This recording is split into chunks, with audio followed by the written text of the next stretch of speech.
Today I'll be showing you how to use backgrounds and vectors with this tool.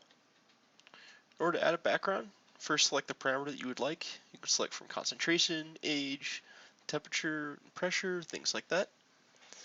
The initial one's going to be in black and white for the first month.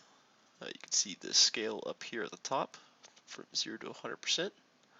And as I move my cursor here, you'll see on this third line, it will show you the actual concentration of the ice wherever your cursor is hovering over. You can step through this as well.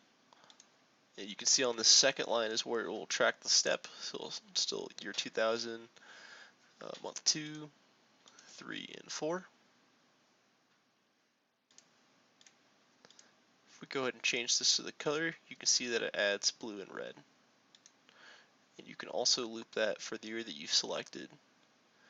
It will just go ahead and loop around for the time period that you have.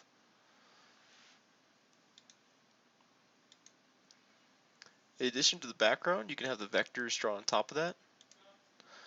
So if you would like the background and then kind of the overall general ibis motion, go ahead and select vector. And you can zoom in as well to see more detail.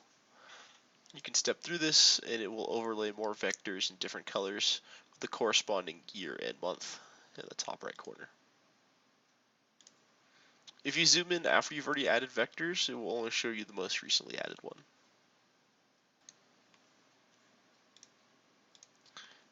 You can also add tracks in as well, in addition to having the background enabled. So you can kind of see, you can add a track even after you've already added it, so you can see, okay, I want to see something in this blue range and where that ice moved, you can draw a track and track it. And of course you can change the time scale to see where that piece of ice has moved over time.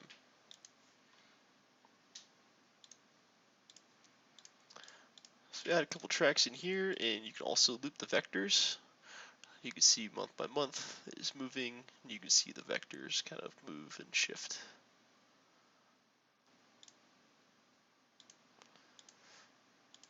You can hit clear tracks and clear all to clear both the tracks that you have and whatever background or vectors that you have going on. Whenever you're looping, it is month by month, and if you're doing it with a vector specifically, the colors don't change. But if you do add tracks in there